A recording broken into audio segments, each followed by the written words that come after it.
anywhere you're doing Montessori, at least part of the year, you should be taking the children outside for their study of plants.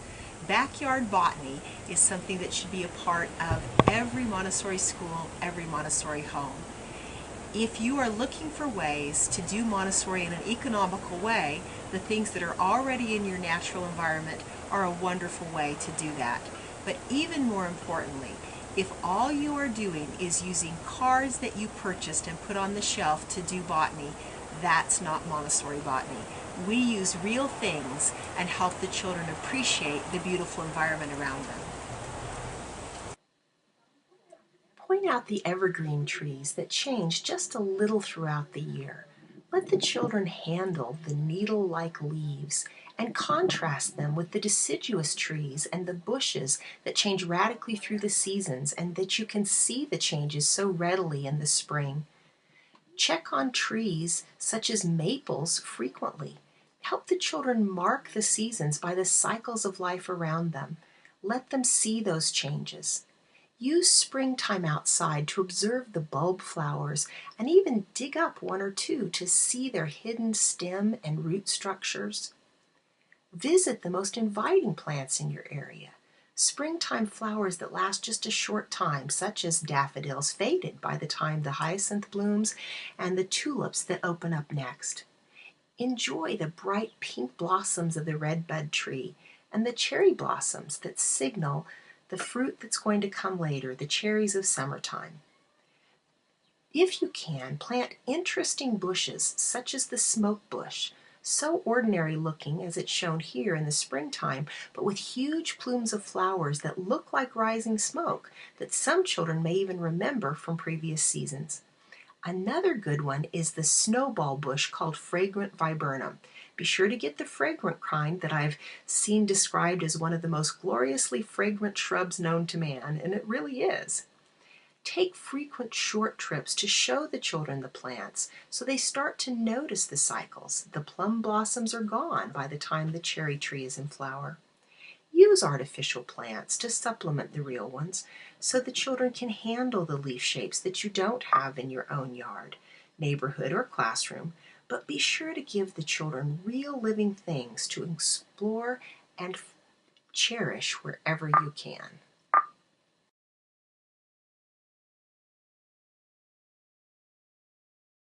When I was planning this segment, I was originally concerned that I might want to make some additions or some substitutions to some of the presentations that I filmed many years ago back in the 1980s. As I reviewed those films that are a part of our Montessori for Everybody training program, a home study program for working with children aged 3 to 6 in a Montessori environment, I realized that the presentations were essentially what I do at this point. There were some things that I did not emphasize as much as I would like, so I am going to use this as an update to help new Montessorians make sure that they understand where to put their emphasis, but I'm also going to deal with some issues of outfitting a Montessori environment, especially if you are not in a position where you have $25,000 for each classroom, which is one of the recommendations that I have heard in order to properly outfit an environment for children 3 to 6 or 6 to 9. I'm also going to talk about some of those points of emphasis that I think those even who have had excellent training in the past will benefit from as they consider these different presentations. So as you can see from the screenshot, I have a traditional pink tower, and I also have another material that is reminiscent of the pink tower. What we have here is a set of nesting boxes. We will talk a little bit more about those and a valuable and appropriate way to use them. What these are is a set of 12 boxes, and they can be set up in a tower formation like this. One of the reasons that I wanted to have those to show you is because I'm seeing a lot of information on the internet about making substitutions for traditional Montessori materials. Now, it's not usually a set of materials that's taller than the adult in the classroom, but you will see nesting cups, sometimes smaller boxes that are similar to this structure but are more like the size of the pink tower, given as a substitute. What I'm going to suggest is that this is a very unwise approach. Take a look at the pink tower. Take a look at the set of boxes that you see behind me. The pink tower is exactly 1 centimeter difference between each cube. That's the reason we can do a variation where we can set the cubes off center and place that tiny little cube right in front and have it just fit, because this is the unit of difference. Every cube goes up 1 centimeter. That's very different than what you see behind me. As I was mentioning, this does show the exact unit of difference of the pink tower. In case you're not familiar with the variation that I'm mentioning, usually the pink tower is assembled with a rim all the way around each of the cubes that goes below. One variation is that when you build the pink tower, rather than centering the cubes, you have each of the cubes lined up in a plane such as this. So these sides are all flush.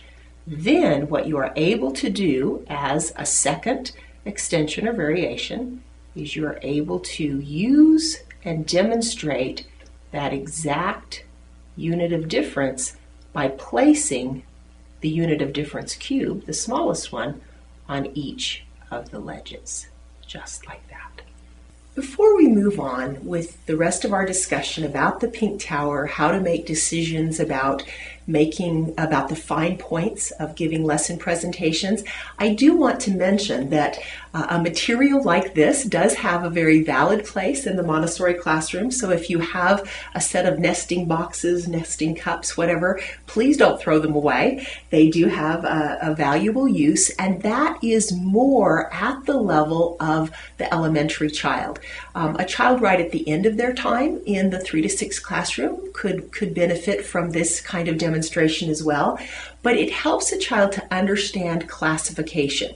2 examples that I'll give you is one called the cosmic address. If you've seen our episode where we show the beautiful material from Washika, there is a beautiful material they make for this kind of demonstration, but it can also be done with less expensive boxes.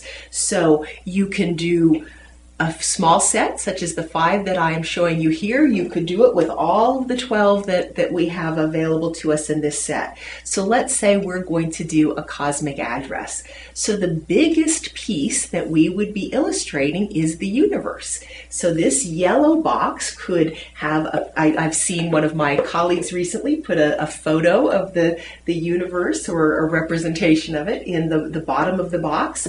Then the next box could be our galaxy, the Milky Way. So there could be a photo of the Milky Way galaxy. Then we could have our solar system right here, and then our Earth, and then our town or our country or whatever. You can obviously tell from where I'm going that you could do 12 different variations for a child who was old enough to do that.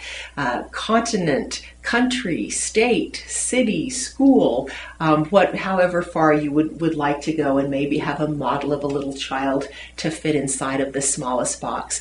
So this is an example of a way that this kind of work can be used to give a very Montessori demonstration. It can also be used to demonstrate classification, an older classification model, and I do encourage you to read Priscilla Spear's work before you work with the older classification model, where we would have something like the animal kingdom and then the phyla of the animal kingdom. So maybe this would be Arthropoda for our arthropods, and then we would go down through our insect, and then all the way down to the species, the genus and the species. So I'm giving this as a quick example just to make sure that if by some chance you have something like this, you know there's a valuable use for it. In other episodes, we've talked about this, and I'll probably do something with a little bit more detail on it in the future. So in the rest of this segment, I'm going to discuss some different issues about making decisions, fine points of lesson presentations. How do you decide how to do a lesson presentation? How do you decide a fine point such as whether or not to display the pink tower as a tower in the classroom, or to have the cubes laid out on the shelf in a stair format, or simply in a cluster where they're not arranged in any order? That's the kind of thing I'm talking about as a fine point of a lesson presentation. Now, one of the things that I'm going to encourage you to do is to delve into Dr. Montessori's own writing and to stay current with what we have increasingly available to us in that regard. This is a two-part book in some ways, The Creative Development in the Child, Volume 1 and Volume 2.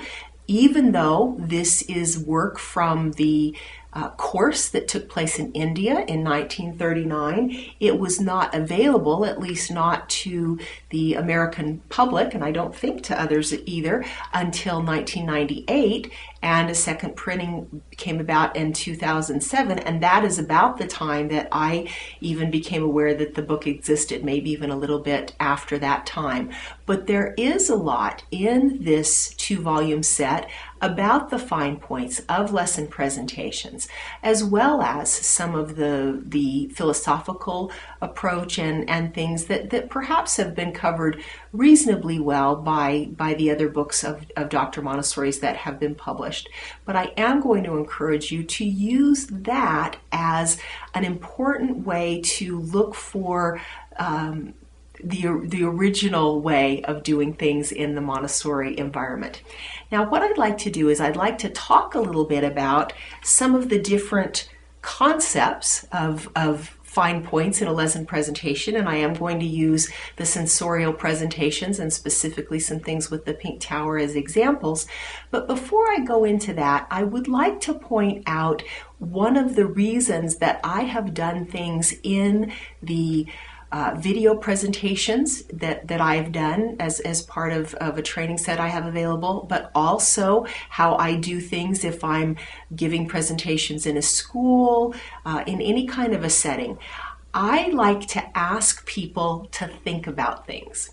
Now, how do you decide whether or not it's appropriate to go your own way based on your own thought processes and the decisions that you've made, or whether to do things the way that your training presented to you or the way that Dr. Montessori presents in the books? Well, the first thing I'd like you to do is to consider whether or not what you understand that was Dr. Montessori's way is current and up to date. Some of you may have actually seen in one of the older books that she talked about the child knocking the pink tower down after they were through building it. Most people know that that isn't something that we would do today, because one of the principles is that we don't handle the materials roughly, and that would certainly be handling the pink tower roughly. If it were knocked down every time it was built, it would become pretty battered and ugly pretty quickly. So one of the things that you may want to look at is, are the ways that you're doing things in alignment with the principles that pretty much everyone in the Montessori environment acknowledges? Now, the other thing that I'd like you to consider is whether or not it is something that is worthwhile to do some experimentation with. I mentioned at the beginning of this segment the idea of how do we display the pink tower. Do we have it set up as a tower on a shelf or on a pedestal or a stool of its own? If it's set up on a shelf, it's a little tall, especially since it's not going to fit inside of a lower shelf. It would have to be on a top shelf. So you would either need a low stool or a stand for it. The other two ways to display it are laid out on a shelf as a vertical tower, a horizontal tower, or what we would usually say is a stair formation, or in a cluster. Now, I have heard Margaret Humphrey, one of the the women who studied with Dr. Montessori and was at least at one time authorized by her to sign Montessori teaching diplomas, she says by the time the child has worked with the material, they're tired. This has been an important work for them, and they should not be then asked to do the work again to put it away. If they have to build the tower again to put it away, that's causing them to then have to work after perhaps they're done with the material. So she recommends displaying the pink tower in just a cluster on the shelf.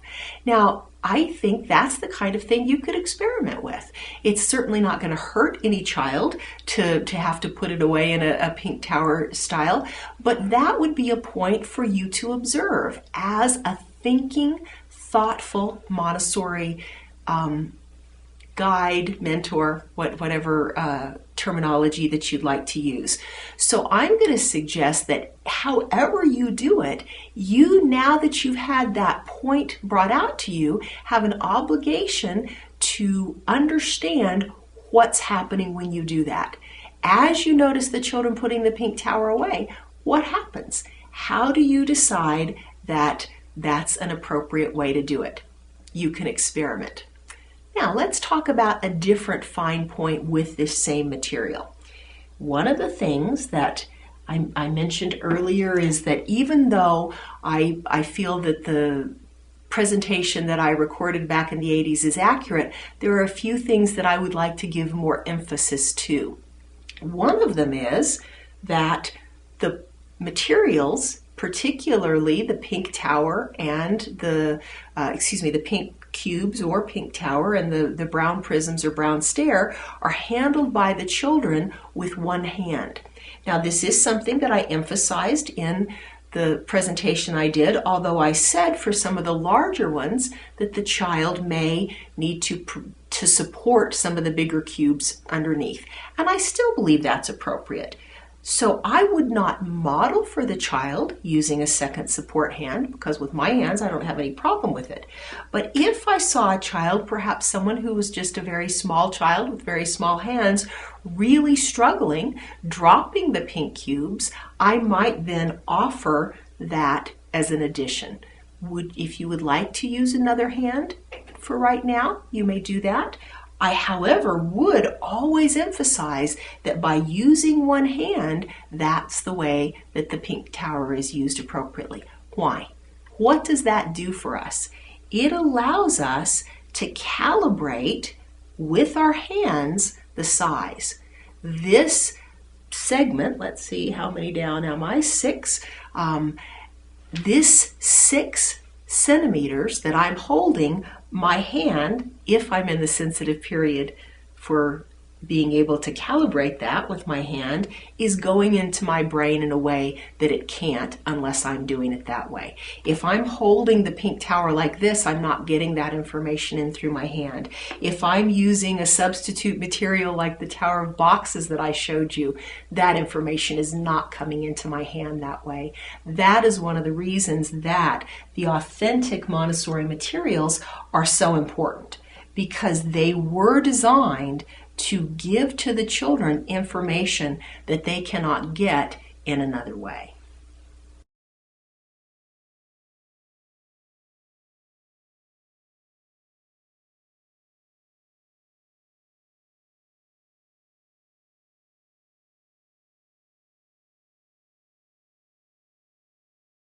In the segment that I referred to in the training that I've done, I also talk about bringing in other materials. In that segment, I had obtained a little tower of acrylic crystal cubes. I called it the crystal tower because they look a little bit like crystals, and it is something that I had in my classroom, and I would rethink that at this point. I might have it there, but one of the things that I want to encourage you to do is make sure that you are using things like the classic pink tower to do everything you possibly can with it. One of the things I've found is that what I call the sensorial games, these are sometimes called the 2-rug, variations where, for instance, you would have the pink tower pieces at one rug and have the brown prism pieces at another rug, and the child would be able to take one cube and go find the piece that matches it. As they get a little bit further pretty quickly, you would ask them to look at one cube, and of course the little one's pretty easy, but if you're looking at this cube, going and finding the matching prism is pretty challenging. I found that those variations, those ways to extend using the sensorial materials are very underused in many classrooms. And that's the reason why in what I've put together, I put them all on one page. That's a very valid cheat sheet to have with you in the classroom so that you can make the most of those materials. So let's talk about some different issues that maybe would be appropriate for you to make decisions about. Arranging the pink tower on the shelf, tower, stair, or in a cluster. Those would be things that you could consider. One thing that I would say is not something for you to consider is precise use of words. If I have this material arranged like this, it is a pink tower, but this is not a pink tower, this is a pink cube. So I would be very careful with my language to make sure that you indicate to the children that the individual pieces of this work are pink cubes, individual pieces of the brown stair are brown prisms. I wouldn't say brown rectangular prisms, although that could certainly be done, but I would encourage that precise use of language. I also, at the time that I presented this before, had encouraged people to consider using every other cube so that a full set would then be using only 5 cubes. I still think this is appropriate if you have children in your classroom with developmental delays. I would not use it for other children. The appropriate time to introduce this material to most children is 2.5 or 3, and at that time they're very capable of using all of the cubes. Now, I also have had people say, well, I haven't read anything about Dr. Montessori doing these 2 rug games. She makes many references in her work to different ways that she has seen as she visited in different children's houses, how different people were using the materials. So I think that that is certainly appropriate to experiment with some of these variations. Now, one of the things that I've also mentioned before is how many sets of material you should have in the classroom. I think you need to have a very, very good reason to have more than one set of anything in a classroom, except for a few things like maybe the stamp game. That's very common that you have a lot of children needing that material and not having anything really appropriate that's an alternative for them to use. But unless it's one of those materials, I would encourage you to have only one of things in the classroom. So when do you decide when to violate some kind of a convention like that? If you had children who have some developmental delays, if it's the very beginning of the year and you have some children that are very behind in their social skills, maybe it would be appropriate. But always you need to have in mind why we do that. That's one of the reasons that I do trainings the way that I do, the way that I give seminars the way that I do. It's not enough for me that Dr. Montessori did it, and that's why you're doing it. It's not enough for me that you were presented by a trainer that you trust how to do it, and that's how you do it. If you don't understand the reason behind it, you are not going to be as good an educator as you need to be, and you're not going to be able to make those decisions moment to moment that you need to with the children. Now, one of the things I also present is that you can compare the cubes. So if a child were building the pink tower and the cubes were sitting down on a rug, they might hold them up to each other. This is more common with the brown prisms. At this point, I still would present that, but I probably wouldn't present it in the first presentation. If that child can eyeball those cubes and put them in correct order, I would encourage that as well. Now, along the points of things that I did not emphasize in my original presentation that I think is very important is the idea that the child places the cubes exactly without adjustment. I have seen people present this where then they make little fine adjustments themselves. That's not the way that the material is designed to be used. The goal is that the child is able to distinguish a 1/2 centimeter around all over that tower, and they place the cubes that way. That is what I would be modeling.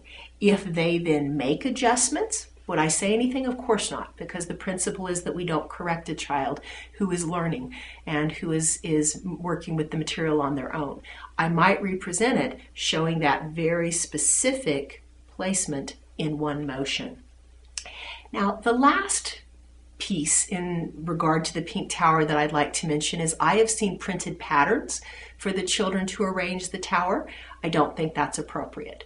If the child wants to make patterns and then make a reproduction of the pattern, either drawing it themselves or taking pieces of construction paper to mimic the one face of the cube in the pattern arrangement that they've done, I think that's fine.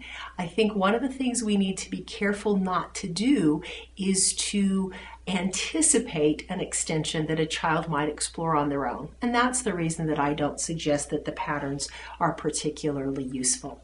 Now, the last piece that I would like to address is not so much about the pink tower, but about distraction. Now, in the original presentations that I did, I didn't realize as much as I do now, and I have what I like to make fun of is my 80s hair and my 80s nails. I would never have a manicure that is distracting at this point. I like my nails to look nice, but they need to be subtle. I would not wear a very distracting ring. I would not wear a lovely bracelet like this. Some of you have even heard me talk about how to use something like this as part of your strategies when you're making your plans and remembering things in the classroom. But it is something that I would be paying attention to. If I noticed that the necklace that I have on today was drawing a child's attention, I would subtly, in between that interaction and the next thing I was doing with the child, put the necklace away. You need to realize that if you are going to use these magnificent materials that we have been given in the Montessori legacy, that you need to let them do their work. You need to make sure you're not being a distraction. The last piece that I'd like to leave you with is number your words. Again, that's one of the things in the original presentations that I did that I feel like I didn't emphasize quite to the degree that I could have. If you are speaking, the child may be watching your mouth, and that would be a reminder to you that you're speaking too much. But particularly with the sensorial materials, your presentation should either be silent, or if you do find the need to speak, you need to stop your movement and then speak. Then begin moving the materials again, out of respect for the child being able to learn in the way that is appropriate for them.